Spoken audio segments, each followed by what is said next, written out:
Welcome to another episode of the Ryan and Goodman podcast. I'm Jeff Goodman. He is Bob Ryan, and we've got plenty to talk about, Bob. But I want to start on kind of a somber note. And you and I are obviously here in Boston, and we lost one of a rising young star in the game of basketball, and that is Terrence Clarke, who passed away last week in a car accident out in L.A.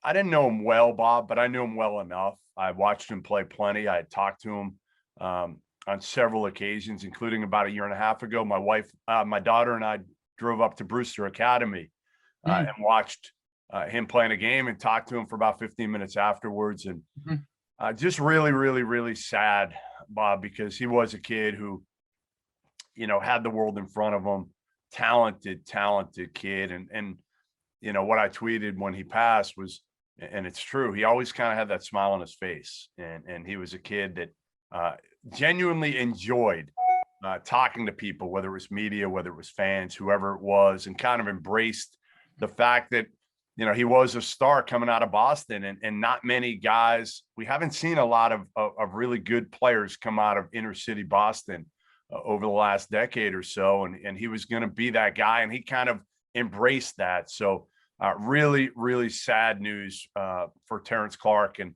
obviously condolences to his family. I met his mother, met his younger brother, and some of the people close to him. So again, just I still have the Boston Globe story from the day after he passed, and it's here on my desk, and it still hasn't hit me. 19 years old, and again, the world at his fingertips, and he had just put out a tweet the previous day that he had signed with Rich Paul and Clutch Sports, and was out in LA training for the draft. What struck me was, as you've alluded to, his embracing of the Boston idea, that he viewed himself as an ambassador of Boston basketball. And he wanted to spread a gospel that there were good basketball players in Boston. He was aware of the history to a degree, apparently, of, if you mentioned the name Jimmy Walker to him, it would mean something. At least that's what my impression. And that is an interesting young man in that regard. I didn't know him. I only know the numbers. I can't honestly say that I remember him from any time I saw Kentucky. Kentucky wasn't as visible in the last years they have been, as we know, for 50 years. It was, but all right. And I wondered why he was smart to even put out in for the draft and all that. I didn't know him. But the reaction was just extraordinary.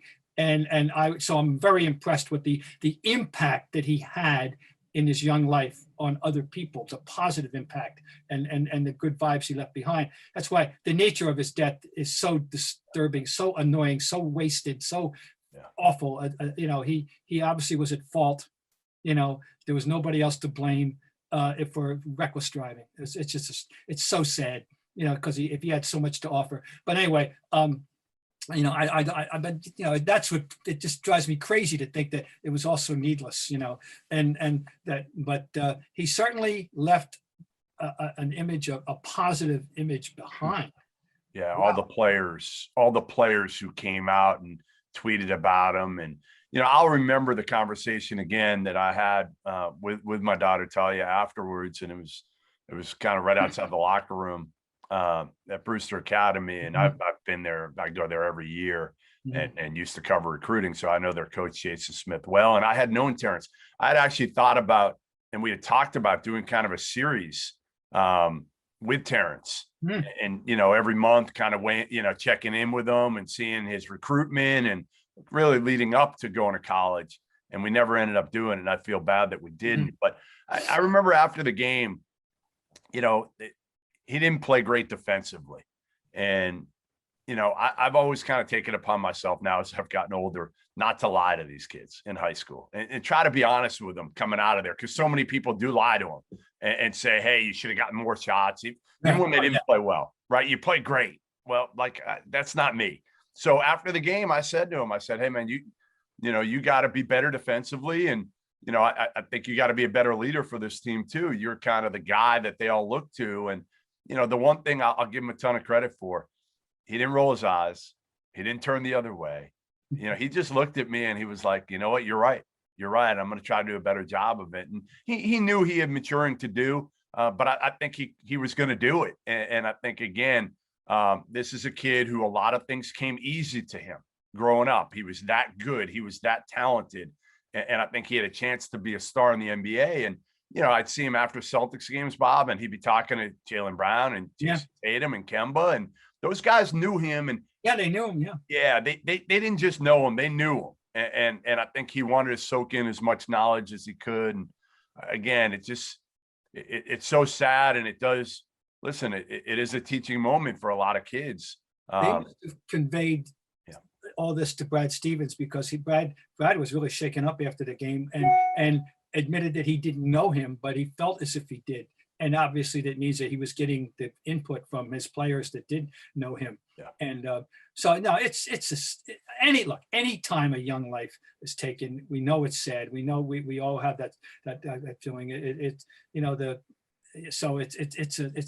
This one happens to hit home because he's a Boston kid, and we both very proprietary toward Boston. And my condolences, of course, to the family, and it's just, but I just hope that the fact that the nature of his death it strikes home with all kids. Yeah, don't speed. I mean, we've all done it. There's nothing to do with being an athlete. It has to do with, when you get behind that wheel, you can't go crazy. Yeah, no doubt. All right, on to a little bit brighter things, and we'll talk about another former Kentucky player, somebody who's done an unbelievable job and now has help in Phoenix, and that is Devin Booker. Oh, yes. It felt like he's been doing it by himself the last couple of years, and obviously he was overmatched as a young, prolific scorer in the league. Now he's got some help by the name of Chris Paul, and man, that duo right now, they ended the Knicks winning streak last night. Not only that, but they've got a team right now that I think is capable of going deep in the playoffs and maybe to the NBA Finals. I mean, we have a recent analogy, would be last year's Miami Heat, in terms of the level that you view them at a certain point in time, and then look and see what they were able to accomplish. And I think they maxed out, right? Yeah. They maxed out. There was a tremendous achievement. If the Suns can emulate that, it would be a tremendous achievement. I still am hesitant to go that far. I will certainly put them in the category of a tough out. They're going to be a tough out. They're serious. I watched them the other day, and there's no question that they're a serious team. And by the way, and everybody's got injury and sickness and those, we know that. But the fact is that their depth will be improved. I assume that they will get Crowder and Saric back eventually. And they're playing without them right now. And where they're going to need further depth, I think. But the Chris Paul phenomenon, I think we've talked about this a little bit. I have the mea culpa, goes all the way back to when he was at Wake Forest, because I saw him and I wasn't that dazzled. I never, ever would have projected Chris Paul into a Hall of Fame player, one of the great handful of point guards of all time, which he is. When I saw him in college, I'm sorry, I didn't see it.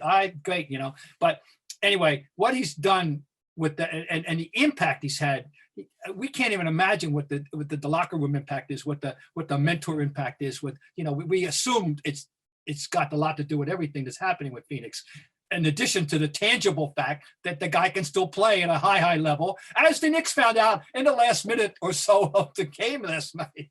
So isn't it amazing that the two teams right now with the best records in the West are the Utah Jazz and the Phoenix Suns? Like, if you, and I know part of it is due to injuries. Obviously, we know LeBron and AD haven't played. And the Clippers, I feel like, though, have been so under the radar this season. Like, has anybody really talked about I feel like the Clippers, everybody's sleeping. They're better off that way. There's no doubt.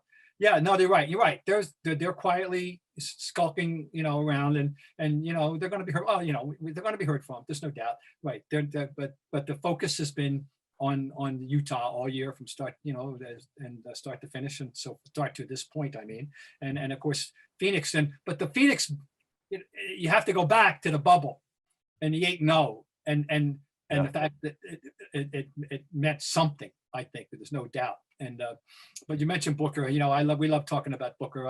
I go back. I'm sorry. I'm holding John Calipari responsible to eternity for not playing him more. They would have won. John, you would have had another championship.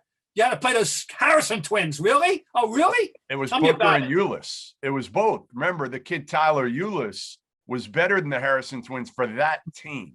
And instead, he was somehow married to playing too many guys. Oh, And the wedded to Harrison this twins. opportunity. He was so proud of himself.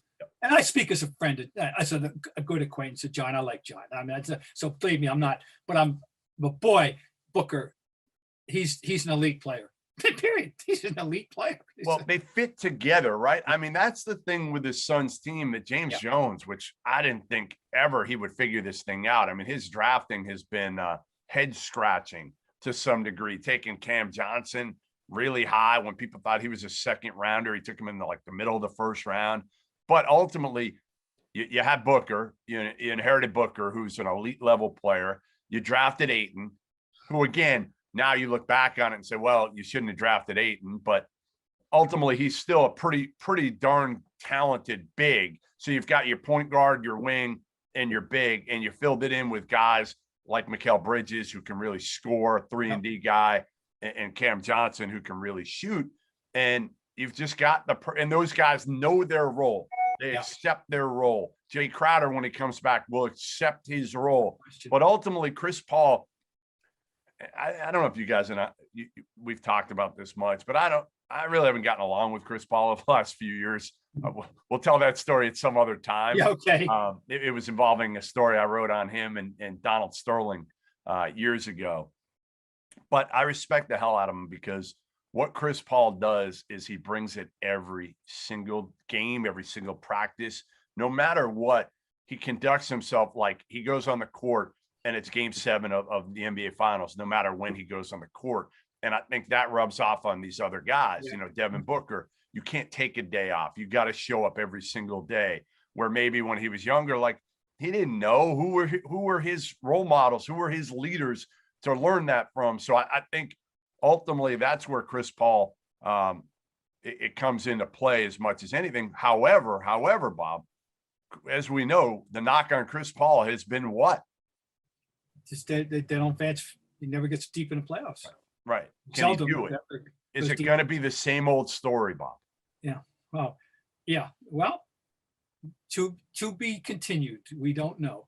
But right now, based on what the way they're playing now, you'd have to say that nobody's going to be looking forward to playing the Phoenix Suns in the playoffs. No. That's all.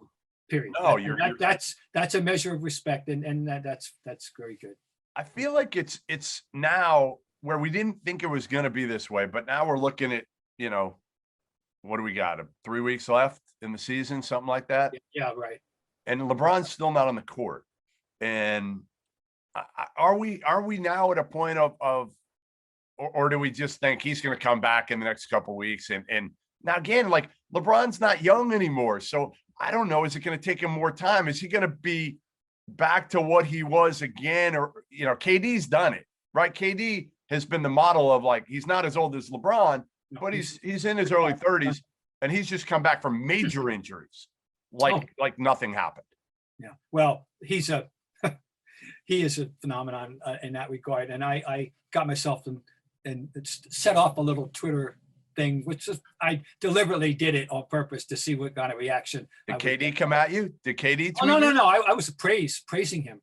I said that some people, there's a certain few people that for whom the game looks so natural and easy, it flows out of them.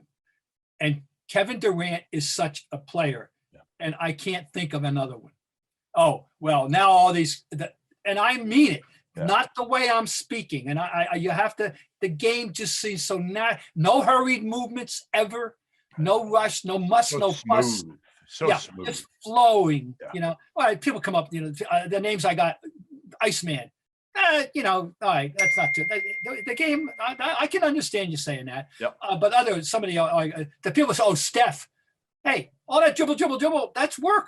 I'm sorry, that's his game. A lot of herky jerky, right? That's work, and that's not an insult, and it doesn't mean to imply that Kevin Durant doesn't work hard. He makes it look easy. Yeah. the game is just He so, can dribble. He could take one dribble Oh. when he gets it and just rise up. no, and- I mean, and- it's just, he just floats, Yeah. you know.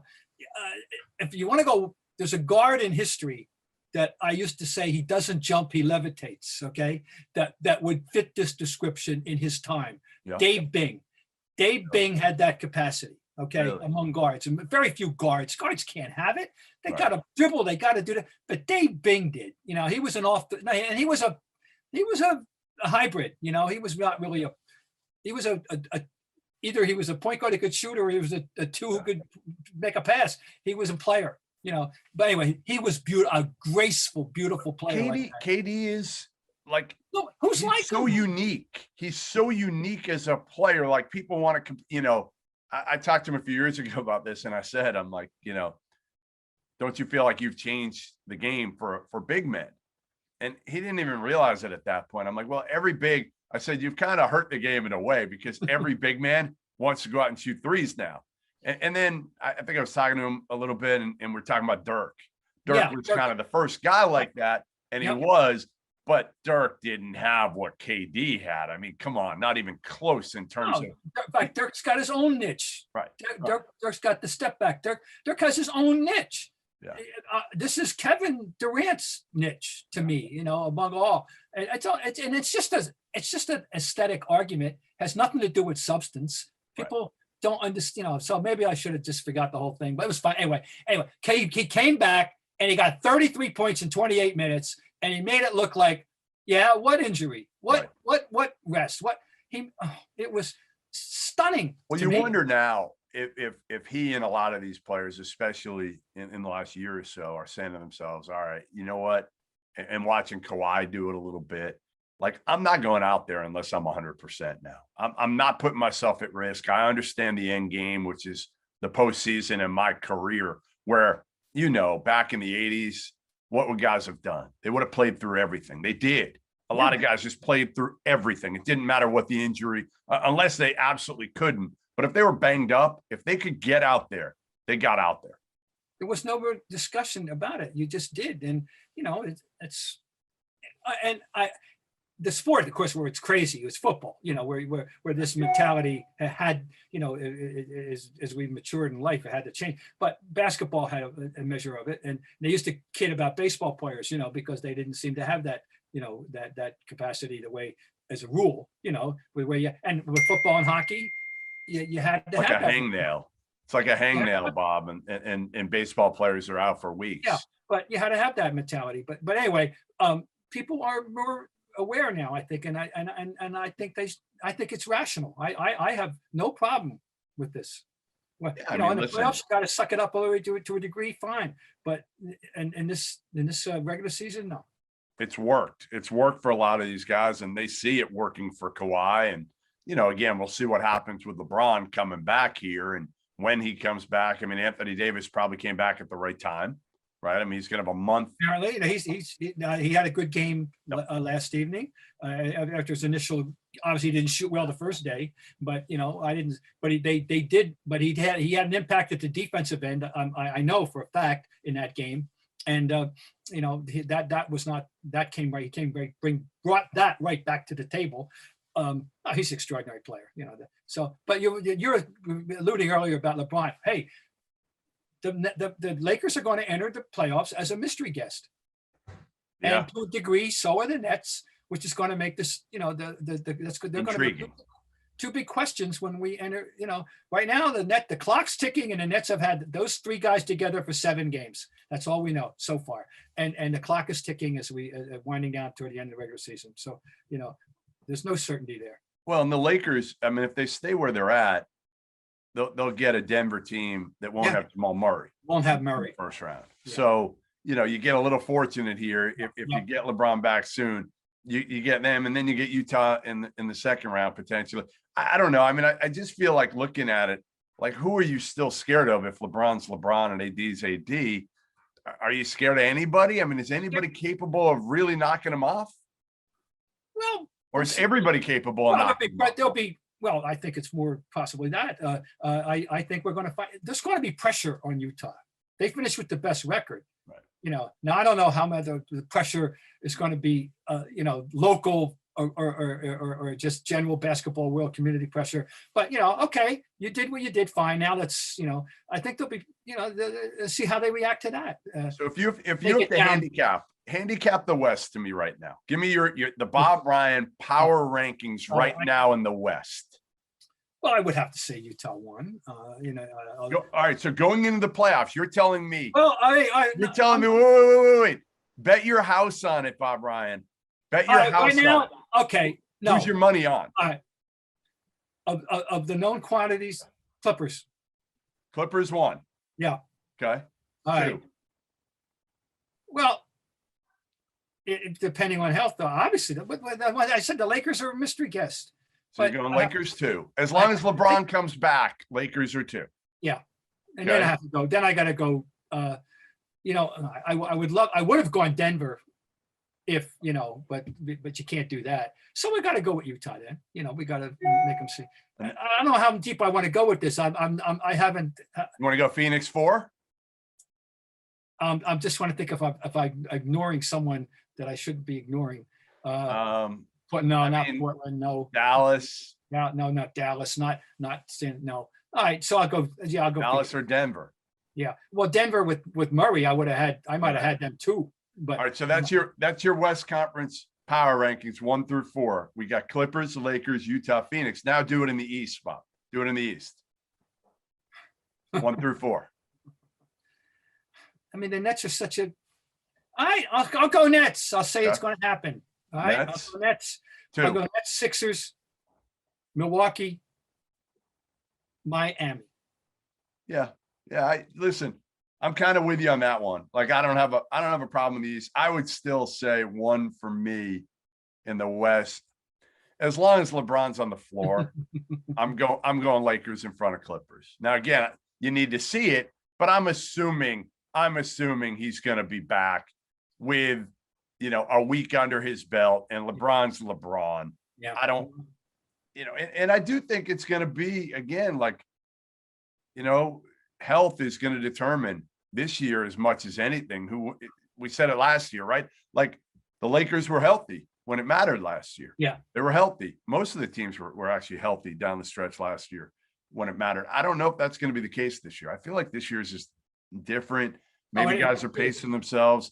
It just seems like more guys are banged up, taking time off. I mentioned that, and Simmons just came back last night after a lengthy, and so he's got to get back in. No, it's going to be a lot of.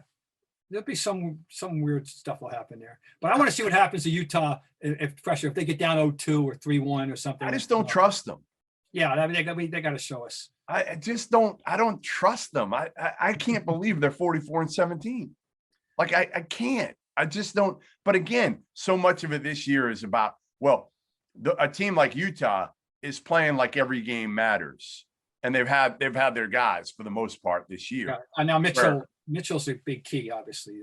I don't like 7-game series. Who are you taking, Phoenix or Utah? Like, aren't you taking Phoenix? No. Well, they're fresh in my mind. That they lost to the Nets, but that was a good game for about 40 minutes, and then the Nets asserted themselves, and then Phoenix won in New York last night. I mean, I would. Yeah, it's a toss up. Yeah, I'll go Phoenix in my West Coast power rankings. I'll go Lakers, Clippers, Phoenix, Utah. Okay, all right. I'm not going to put up a big fuss. I think it's going to be fun, though. I actually am looking forward to the playoffs this year, and I didn't think that would be the case. It's almost like a silver lining in a way that LeBron has been out, because if he hadn't been and the Lakers are tearing it up, it's just kind of like that. Okay, ho hum. They're going to win another one. They're going to find a way. Now at least you've got questions there. You got questions with the Nets because, again, Harden, who knows how he's going to be when he comes back, and are KD and Kyrie enough? And those dudes, Harden's hurt. We know KD and Kyrie's track record of injuries. You never know if you're going to get them every night. So I think, again, you've got a lot of question marks going into the NBA playoffs. I can't wait till it gets here, to be honest. I can't wait. All right, let's. We would have been in them in the better days. We would have been in them already. Yeah, no doubt, no doubt. All right, so what else? Let's talk about a little bit about college basketball now. We don't have to go into a lot, but a little bit about the transfer portal and all these kids that are declaring for the draft right now. So you got about the numbers somewhere. I haven't counted it in a week, but it's got to be 1,300 plus right now. Scholarship kids. I can't wrap my head around that. I'm sorry. I mean, this whole change in the world, the way the world is now in college basketball, the transfer portal, it's hard to wrap my head around how anybody can be comfortable coaching at the high level in that top 100. Have no choice. You know, I know. Not even high level. How about the mid majors? Every when you're being disrupted. Yeah, exactly. They get plucked. Yeah. So here's my question to you. And I had a little bit of a conversation with somebody on Twitter last night about this, who said, you know, players should have the option to transfer and not sit out, which is the rule now. There's a one-time transfer. It's a temporary rule, though, right? No, it's going to be forever. It's going to be in there. Now you can only do it once in your career. Okay, that's the thing. Yeah. Okay. Yes, I understand. But you can do it at any point. You don't have to sit out. Yeah. Okay. So, you know, the big thing for me is it's good for the kids, Bob. It's obviously good. Why should the kids have restrictions? I understand that thought process. The only thing I'll say to that is what's good for the kids doesn't necessarily mean it's good for college basketball and the fans who are going to have a complete revamp of their team for the most part, other than teams like Belmont who return everybody next year. But a lot of teams are going to be completely new. And the other part of this that people aren't going to talk enough about is with that turnover, which I think is going to be like 50% or above overall in college basketball for every team, you're going to have poor quality of play early on in the season, maybe even beyond early.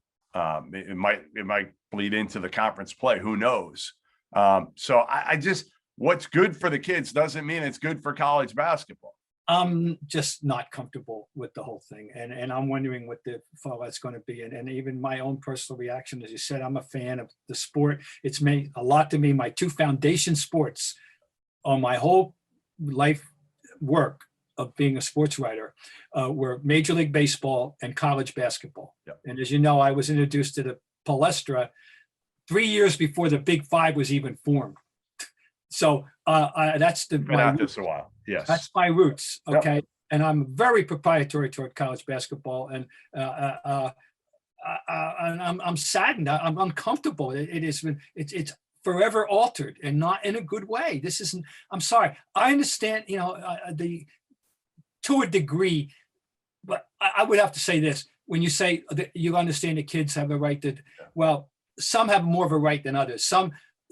How many of what percentage of them, Jeff, do you think? And I don't expect an answer. I'm being rhetorical here. But what percentage of these transfer kids are simply impatient, unrealistic about their circumstance, and just didn't have the stick-to-itiveness they should have had where they were, as opposed to kids who have a really legitimate reason, that they need to or want to transfer. I'd like to know the answer.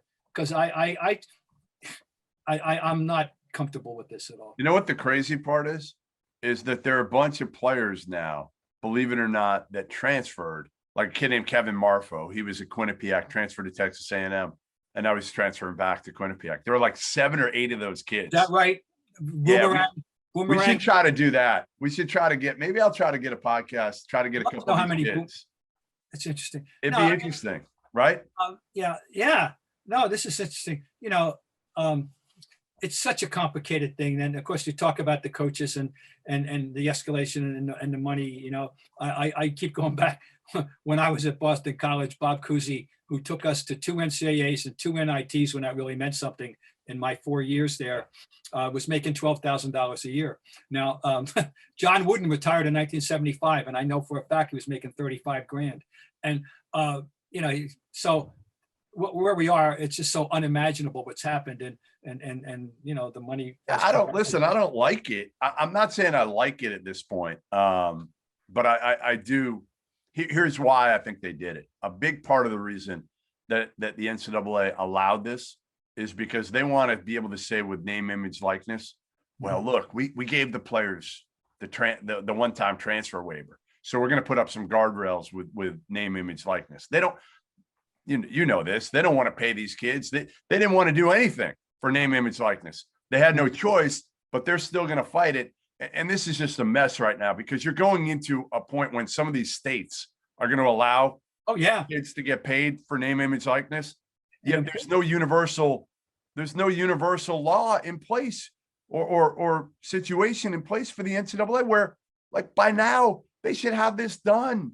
You shouldn't be dealing with each state. They moved a glacier-like way.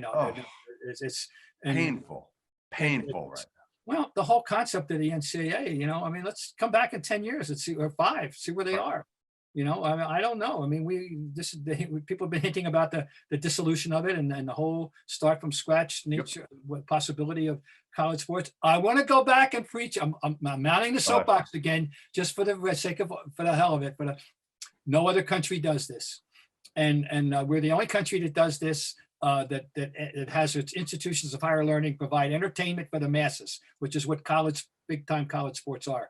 And we have to come to grips with the illogical nature of it, quite frankly. So there we go. I mean, listen, something needs to change here, and it probably starts with getting Mark Emmert out of there for the NCAA. I mean, how he's been protected this long is absolutely mind-boggling, but it's a good old boys club, and former school president, other presidents protect them, and ultimately there needs to be a change in leadership now, like immediately, to try to figure this thing out, or else, it's been talked about for years. Jim Calhoun was the first one to tell me probably 10 years, 15 years ago. He was like, you know what? The big boys, they're going to break off. They're going to break off from the mids and the lows. And I think this one-time transfer rule is going to even heighten that, because all these guys feel like now they're just, single A or double A schools. And every good player, they're going to lose for the most part. Even if you have a great relationship with that player, well, if you're in a mid-major or low major and a Kentucky, a Duke, even a, Kansas State comes calling, well, how do you tell that kid, all right, stay here? If he's been there 2-3 years, how do you tell him? I mean, honestly, like, if you're that kid, you're probably, Bob, saying, you're the coach of that kid, go take a shot at it at this point, play high major basketball. If they were to do that, that would be the complete parallel to what the European soccer world was going through with the 12 power guys, right? Women their own super league. Fascinating. Hey, what do you think of your boy Kevin Love last night? I'm so disturbed by it because, number one, anytime he does something irrational like that, you worry a little bit due to his documented history. Yeah, I don't think you worry. I just think it was Kevin Love. I've known Kevin Love since he was. I want to like him. I want to like him. I always want to like his game. I want to like him. What he did was pick a indefensible number. It was indefensible. It was unprofessional, right. and insulting. He basically just threw the ball, inbounded the ball. I urge people listening, go YouTube it or go Google it. You'll find it very easily. What he did is and ask yourself, and I often say we should be judicious with the use of the words always and never. I have never seen anything like this in not just an NBA game, but in any legitimate level of competition. So what he does is swat the ball right back and give them a basket. And so how they go from here with this is what the question is. I don't want to hear about his level of frustration with teammates and all that. You can't do this. I mean, listen, insulting. You're making $31 million a year right now. $31 million. You've got a deal for still another 2 years at somewhere in that vicinity. Like, come on, man. Like, be professional. Yeah, no, you can't do that. I mean, no, you can't. So I don't know what they're going to do. I mean, he has to be reprimanded seriously in some way. They can't trade him. The problem is they've tried to get rid of him, but nobody wants that contract. Yeah. So you can't really get rid of him. I mean, I guess you could try to get pennies on the dollar and try to get rid of him. You're gonna have to take on another crappy contract to be able to unload him. No, it's a quantity. But if you're Kobe Altman, you got to do something because you don't want to go into next year. You've got some decent young players. And did you see Darius Garland's face when No. Kevin Love did that last? I mean, it was a joke. Like, come on, you don't want him around Colin Sexton, Darius Garland, some of the other guys like Larry Nance Jr., who plays hard, plays the right way. If I'm Kobe Altman, I'm saying, you know what? Don't come back. You're done. You're done. We're going to try to trade you. Yeah. If we can't trade you, whatever. We'd rather lose without you than win. No, you got right. I think that a very serious message or a reaction has to take place here, or else it's just disgraceful. It is disgraceful. Yeah. No, I feel bad. I've always wanted to like him and his game. And oh boy. Like I said, I've known Kevin forever. Kevin Love always kind of figured it out. I'll give you the ultimate example. First time I ever met him, we're in a crowd. He's like 14, 15 years old at ABCD camp in Teaneck, New Jersey. And there's about 5 or 6 of us around talking to him. And he was like the big thing then. And at the end of it, he knew my name and other people's names and thanked us. Thanks, Jeff. And I'm like, whoa, 14 or 15-year-old, like getting it. He was ahead of his time that way. He and I haven't talked in, boy, the last time we talked, I think we played blackjack in Vegas 10 years ago. Oh, yeah. But we don't remember when he came out a few years ago to Boston and like Rondo met him. Remember they were luring him the Celtics score. I do recall. I texted him, as a reporter should, a couple times when I heard he was coming out, and through an intermediary, he was upset that I texted him multiple times. And I'm like, all you got to do is tell me, like, whatever. Hey, I'm coming to Boston, but don't report it, or just get back to me and say, hey, Jeff, I can't say anything. Like, I'd known him since he was 14, 15 years old. Yeah. Like, just be a man. Just be a man about it. And he never did. So I'm done. Well, we'll be curious to see how the Cavaliers react to this. Again, if I was Kobe Altman, can't just lay there. They have to. I'd wash my hands of them, because again, you want those young guys to have good role models in that locker room. I mean, they're trying to figure that team out and see if they can get them where they're competitive again. But man, for $31 million, I'd play hard. I'd lock in and play hard and do it for the pride as much as anything else. Well, people, you got to go check this one out. You've never seen anything like it. Hopefully we will not be talking about that again next week, Bob. Thanks to everybody for joining us. Another episode of the Ryan and Goodman podcast. We will be back next week. Make sure to watch the pod on our Twitter accounts. Make sure to download the pod and listen to it on iTunes, on Stitcher, wherever you listen to it. And give us your feedback as well. But thanks for joining us. We'll see you next week.